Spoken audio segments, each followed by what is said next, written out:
В июне 1986 года в Испании грузовик, перевозивший цистерну серной кислотой для местной нефтехимической компании, начал неожиданный спуск с горного перевала, набирая все большую скорость. Результатом стало страшное столкновение, которое привело к разливу серной кислоты на кабину грузовика и окружающую местность, образовав опасное токсичное облако. Спасатели, прибыв на место происшествия, обнаружили тела мужчины и женщины. Когда посыльные взялись донести трагическую новость о гибели супругов до их родных, пожилая женщина кричала в трубку: «А что же с ребенком? Пожалуйста, скажите мне, что он в порядке». Несмотря на все усилия полиции и спасателей, мальчика так и не обнаружили на месте аварии. Андрес Мартинес Навара отправился в рабочую поездку, где его сын, 10-летний Хуан Педро Мартинес, сопровождал его. Их цель была в перевозке 20 тысяч литров серной кислоты из района Мурсии в город Бильбао для местной нефтехимической компании. Хуан Педро был единственным ребенком в семье, и хотя он иногда сопровождал отца в его поездках, но никогда в такой длительной и не с цистерной, наполненной 20 тысячами литров кислоты. В школе мальчик слышал истории о зеленых баскских пастбищах и мечтал увидеть их своими глазами. Чтобы осуществить свою мечту, Хуан Педро взял обещание от отца, что они смогут отправиться в страну басков, если он хорошо справится с предметами в школе. Отец сдержал слово и решил взять сына с собой в эту поездку, когда учебный год закончился и мальчик сдал экзамены. К тому же 24 июня 1986 года был днем святого покровителя Хуана Педро, поэтому эта поездка была также подарком на именины для юного путешественника. Андрес Мартинес Навара решил взять с собой свою жену, чтобы она могла присмотреть за их сыном Хуаном Педро во время того, как он будет разгружать грузовик в пункте назначения. Они планировали провести несколько дней вместе, посетив страну басков. 24 июня Андрес и его семья прибыли в Фуэнте-Алама на машине его сестры и в 19:00 отправились в Картахену, где их грузовик был загружен и готов к отправке. Андрес Мартинес, его жена Кармен Гомес Легас и их сын отправились в путь на своем грузовике Volvo F12 из Картахены. Им предстояло преодолеть 800 километров до Бильбао. По пути семья не раз останавливалась для отдыха и заправки грузовика. Во время этих остановок семью в полном составе видели местные работники. Первая из таких остановок была в кафе Вента де Олива, всего в нескольких километрах от города Сьесы. Там они остановились на полчаса. Вторая остановка произошла в Лас-Педроньерас в 12 часов 12 минут, где грузовик был припаркован на заправке, и местные работники АЗС смогли увидеть всю семью в полном составе. Примерно через полчаса грузовик продолжил свой путь по национальному шоссе номер 301. К 3 часам утра семейство добралось до бензоколонки Лос-Анхелес, расположенной на въезде в столицу Испании. Остановившись там на час и 13 минут, они снова отправились в путь в 4 часа 13 минут. Последний раз семью видели 25 июня в 5:30 утра, когда они зашли в кафе Мезон Арагон. Родители мальчика заказали себе кофе, а мальчик ел печенье с молоком. По словам сотрудников заведения, семья не проявляла признаков тревоги или грусти. Бармен Филиппио Альгамбра хорошо запомнил мальчика и был в состоянии подробно описать его полиции, отметив показавшиеся ему странным красные брюки и одежду мальчика, поскольку был удивлен тем, как ребенок этого возраста согласился носить в такое теплое время такую одежду.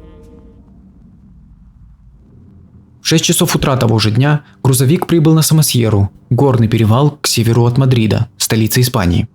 В какой-то момент машина неожиданно разогналась до 140 км в час на горной дороге национального шоссе номер 1, несмотря на ограничение скорости 90 км в час на этом участке.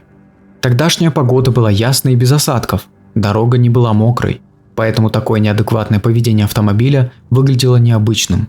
Судя по реконструкциям события, сделанным экспертами, водитель начал обгонять грузовик, который ехал по той же полосе, свернул обратно на свою полосу, проезжая так близко к грузовику, едущему навстречу, что сбил у него боковое зеркало, а затем Volvo врезается в третий грузовик на огромной скорости.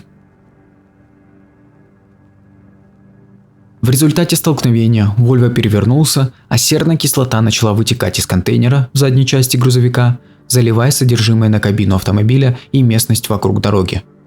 Токсичное облако окутало ближайшие окрестности, создавая адскую картину. Прибывшим спасателям приходилось действовать очень быстро, ведь если кислота доберется до ближайшей реки Дуратон, произошла бы экологическая катастрофа. Спасатели применили 15 тысяч килограммов извести для нейтрализации кислоты. Спустя 10 часов после аварии, добравшись до разбитого грузовика, спасатели обнаружили внутри автомобиля 2 тела. Ими оказались Андрес и Кармен. Согласно результатам вскрытия родителей, оба они погибли в результате столкновения. Изначально спасатели не догадывались, что вместе с родителями должен быть еще один пассажир – маленький Хуан Педро. Об этом стало известно, когда полиция связалась с родственниками погибших. Полицейские были потрясены, когда услышали от горящей от скорби бабушки только одно: «Пожалуйста, скажите мне, что мой внук не пострадал». Позже, в подтверждении того, что в машине также ехал и сын погибших родителей, была обнаружена кассета с детскими песнями и, по некоторым данным, также детская одежда. Найденная одежда не была красного цвета, в которой мальчика видели в последний раз в придорожном кафе. И считалось, что это была сменная одежда Хуана. Немедленно были предприняты интенсивные и тщательные поиски, в которых участвовали более 10 тысяч человек, в том числе студенты, волонтеры, а также полиция и даже военные. Самосьера была обследована в радиусе 30 километров с помощью вертолетов и обученных собак, но не было найдено ни одной зацепки, следа или отпечатка. Мальчик, казалось, исчез. Родственники исчезнувшего мальчика потратили 2 миллиона песет на поиски по всей стране. Они разместили 85 тысяч плакатов на улицах и в первую очередь на фасадах школ, городских служб и почтовых отделений. Они также наняли известного в Испании частного детектива Хорхе Коломара, который специализировался на поисках исчезнувших людей, но результатов это тоже не принесло. Родственникам поступали телефонные звонки от неизвестных, которые настойчиво требовали прекратить поиски исчезнувшего. Но стоит ли исключать, что это была лишь чья-то мерзкая шутка? Ведь нередко в аналогичных ситуациях происходит нечто подобное. Грузовик был перевезен в мадридский муниципалитет Кальменар-Вьеха, где началось тщательное расследование. При повторном осмотре кабины была обнаружена часть кроссовка пропавшего мальчика. Вероятно, это был либо шнурок, либо часть подошвы. Тем не менее, нашлись данные в тахографе, касающиеся передвижения транспортного средства в день аварии. Тахограф – это бортовой самописец, который устанавливается в транспортном средстве и задачей которого является регистрация параметров движения автомобиля, в том числе скорости, режима труда, отдыха водителя и так далее. Тахометр зафиксировал довольно необычный факт. За последние 37 минут перед аварией грузовик совершил около 12 остановок, причем каждый раз скорость между остановками постоянно менялась. При этом логика этих остановок оставалась загадкой. Каждая остановка занимала от 1 до 22 секунд, и это явно не было достаточным временем для решения физиологических нужд или ремонта механических повреждений грузовика. Другие водители грузовиков утверждали, что нет никакой необходимости останавливаться на горном перевале не то что 12, а даже 1 раз, тем более что трогаться с места на грузовике в горке не так-то просто. Можно было бы предположить, что эти остановки были сделаны в пробке, но ранним утром на горном перевале не могло быть слишком плотного движения, заторов и аварий тоже не было. Возможно, у автомобиля была механическая проблема, и это также было одной из версий. Но если бы водитель грузовика знал о каких-то проблемах с тормозами и останавливался, чтобы это проверить, он бы вряд ли поехал дальше по склону. А также недавно Андрес Наварро проходил полное техобслуживание и заплатил 700 тысяч песет, в которую была включена проверка тормозов. Это же подтвердили и исследователи, выяснив, что тормозная система грузовика была в рабочем состоянии. Последняя остановка, которую совершил грузовик, была самая продолжительная – 22 секунды. Поскольку логику всех этих остановок понять сложно, создается впечатление, что что-то из ряда вон происходило за полчаса до фатальной аварии. Теоретически, 20 секунд было бы достаточно, чтобы Хуан Педро покинул грузовик, добровольно или силой. Несколько дней спустя, когда детективы еще пытались разобраться в деталях трагического происшествия, 2 местных пастуха, решившие остаться анонимными, рассказали о том, что видели белый фургон Nissan Vanette, остановившийся рядом с грузовиком сразу после аварии.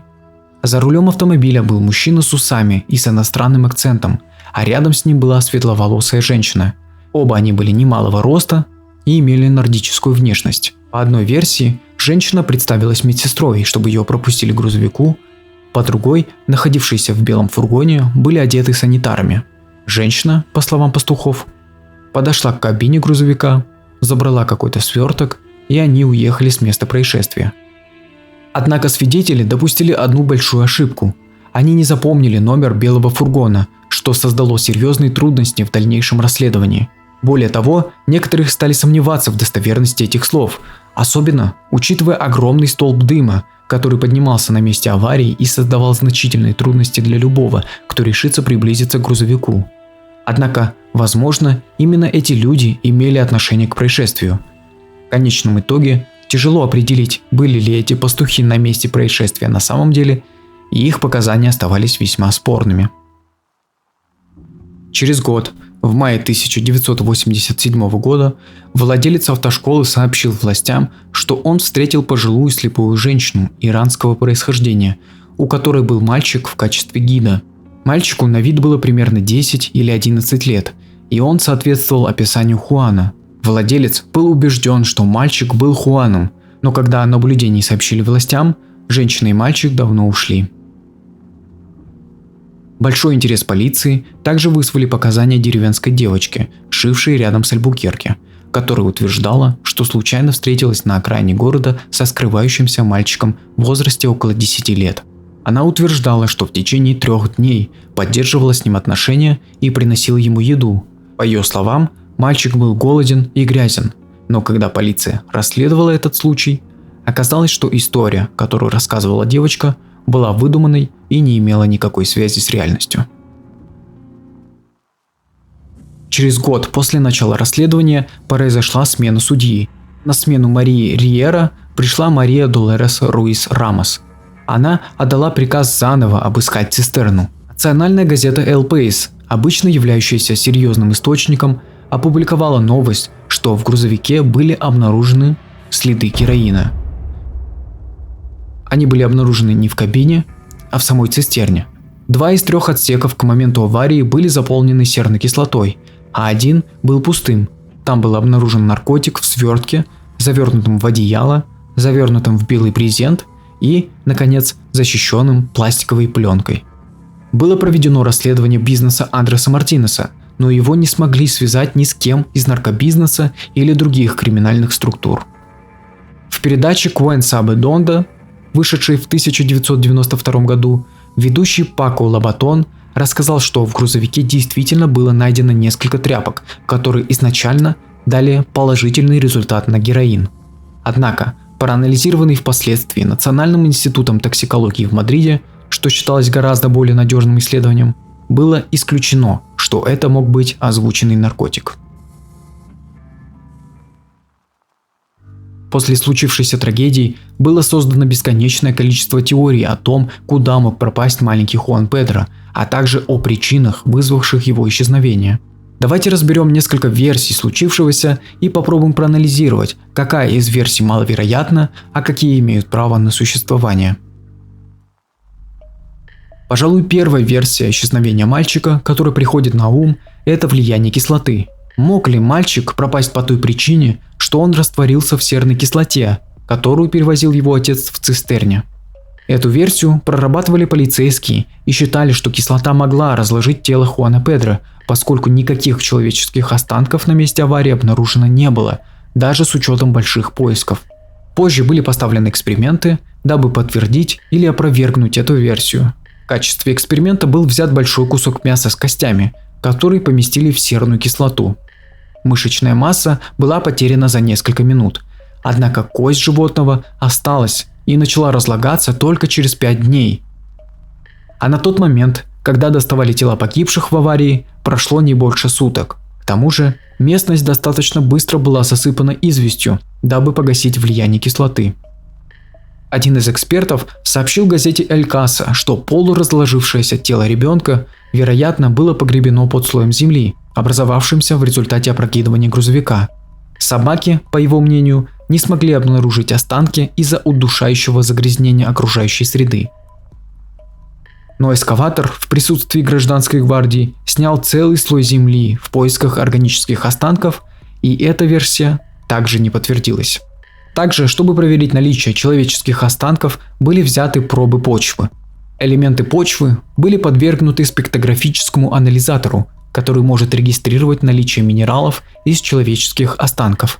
В образцах были обнаружены соответствующие части грузовика, но человеческие останки найдены не были. Но, к сожалению, этот анализ не может точно указать на то, были ли в почве человеческие останки, так как пробы почвы были взяты в течение 1 года после аварии. Профессор аналитической химии Автономного университета Мадрида Лукас Хернандес считает, что если бы анализ был проведен вскоре после аварии, то результаты могли бы быть другими, и тогда можно было бы наверняка подтвердить или опровергнуть версию растворения мальчика в кислоте. Но многие эксперты-химики сходятся во мнении, что даже 10 часов, в течение которых убирали последствия аварии, было бы недостаточно, чтобы полностью разложить человеческое тело, не оставив при этом никаких следов его существования, таких как, например, частицы зубов или костей. А также погибшие родители мальчика подверглись воздействию кислоты, и она вызвала ожоги, но не разложила их тела полностью. Существовало предположение, что Хуан Педро не погиб в самой автокатастрофе. Высказывались предположения, что его родители, увидев, что у грузовика отказали тормоза, выбросили его из автомобиля, чтобы он остался жив. Однако после проверки грузовика поломок с тормозами обнаружено не было. По другой версии, мальчик мог выжить в момент аварии, но получил множественные ожоги кислотой и, возможно, пытался спуститься вниз к горной реке, чтобы промыть раны. Предполагалось, что от шока он мог потерять память или же упасть в обморок или даже умереть от боли. Либо же он смог добраться до реки, упасть в нее и был унесен течением. Однако и эта версия не нашла подтверждения. В окрестностях места аварии были проведены тщательные поиски, участие в которых принимало более 10 тысяч человек, а власти также подключили к поискам вертолеты и обученных собак. Они прочесали все прилегающие к месту происшествия территории, тщательно изучили кусты, овраги, насыпи, ручьи в радиусе 30 километров. Если же Хуан Педро остался жив после аварии, то совершенно непонятно, где он находится все это время и почему не отзывается на многочисленные объявления о пропаже. Но если же он погиб, то куда пропало его тело? Хуану Педро по альтернативной версии событий удалось выбраться наружу, где он нашел помощь в лице загадочной пары, иностранца и его светловолосой спутницы. Пара попыталась доставить его в больницу, однако на пути в больницу мальчик умер, и туристы, желая избежать проблем с испанской полицией, спрятали его тело. Но возникает вопрос, как могли эти люди, проявившие заботу и сострадание к несчастному мальчику, настолько безжалостно избавиться от его тела, чтобы не впутываться в конфликт с местной полицией. Кроме того, показания очевидцев, увидевших аварию, не подтверждают наличие ребенка в кабине грузовика Volvo и не указывают на то, что кто-то пытался его вытащить из машины. В 80-х годах в Испании существовали преступные организации, которые использовали перевозку опасных грузов для перемещения наркотиков из пунктов на Средиземноморском побережье юго-востока страны в другие районы полуострова. Распространялись слухи о том, что Андрес Мартинес Навара также был замешан в контрабанде наркотиков. Однако семья пыталась остановить их распространение, утверждая, что Андрес не был вовлечен добровольно в упомянутый бизнес. Однако они допускали, что это могло произойти под влиянием сложившейся в семье финансовой ситуации. Существовала возможность того, что люди, которые знали критическую ситуацию с финансами в семье, воспользовались ей, предложив перевозку наркотиков. На одной из странных остановок в пути, который Андрес совершил, он, возможно, был вынужден передать своего сына в качестве гарантии, что доставит пакет с героином в конечный пункт назначения. В одном из интервью родные погибшего Андерса утверждали, что за несколько недель до самой аварии мужчина получал угрозы и требования от местной мафии. Они хотели, чтобы Андрес работал на них и перевозил наркотики по стране. Отсюда появилась еще одна теория – мальчика похитила мафия. Наркоторговцы могли потребовать от Андреса перевести товар, а когда он отказался, похитили Хуан Педро в дороге, чтобы заставить его отца выполнить поручение, и ребенка обещали вернуть сразу после того, как Андрес доставит наркотики в назначенное место. По информации из тахографа, грузовик совершил 12 остановок за 20 минут, пока поднимался в гору. Частые остановки могут объясняться присутствием другого транспортного средства, которое двигалось бы впереди и могло бы тормозить грузовик, заставляя его останавливаться каждые несколько секунд. Семья Хуана Педро по-прежнему убеждена, что мальчика не было в грузовике в момент аварии. Во время последней остановки, самой длинной, 22 секунды, у них было время сделать что-то с мальчиком, забрать его. Рядом с местом происшествия находился полицейский пост. Ясно, что торговцы наркотиками остановили грузовик и взяли ребенка в заложники, косвенно вынудив отца осуществить перевозку наркотиков. Прокомментировал дядя мальчика Хуан Гарсия. В таком случае похищение спасло мальчика от смерти на какое-то время, но он оставался в руках наркоторговцев и был неудобным свидетелем их преступления, которого можно было бы устранить легко и незаметно.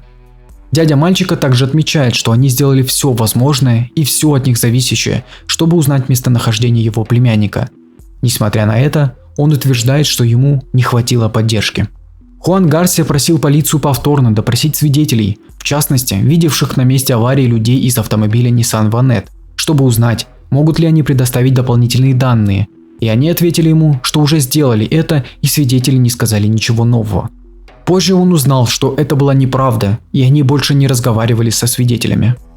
Было обнаружено, что модель автомобиля Nissan Vanette была всего 6 месяцев на рынке, и что по всей Испании было продано около 800 единиц. Учитывая, что свидетели говорили о двух людях определенного возраста, спектр был значительно сужен. Я пытался заставить их взять копии удостоверений личности покупателей этих автомобилей и показать их свидетелям, но они тоже отказались. Честно говоря, я не знаю, что обо всем этом думать, потому что невозможно, чтобы они могли быть такими неумелыми. Примерно на этой же версии настаивал и генерал гражданской гвардии Хосе Луис Партес, руководивший операцией по спасению и поискам мальчика. С самого начала нам было совершенно ясно, что мальчик не путешествовал в грузовике. Ребенок был в другом транспортном средстве, так как наркоторговцы взяли его в качестве гарантии против воли его отца. Эта теория остается лишь предположением, не имеющим явных доказательств. Я предлагаю вам ответить, какая версия из озвученных кажется вам наиболее вероятной, или же вы можете выдвинуть свою версию в комментариях к видео. Однако в этом удивительном деле имеются и другие загадочные обстоятельства, которые вызывают еще больше вопросов.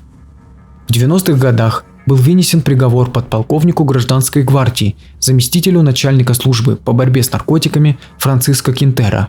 Этот сотрудник был причастен к преступлению, связанному с незаконным оборотом наркотиков. Франциско Кинтера был приговорен к 8 годам тюремного заключения, штрафом в 100 миллионов и 6 годам полной дисквалификации от работы. Он являлся 11-м сотрудником службы по борьбе с наркотиками гражданской гвардии, арестованным на тот момент по аналогичным статьям.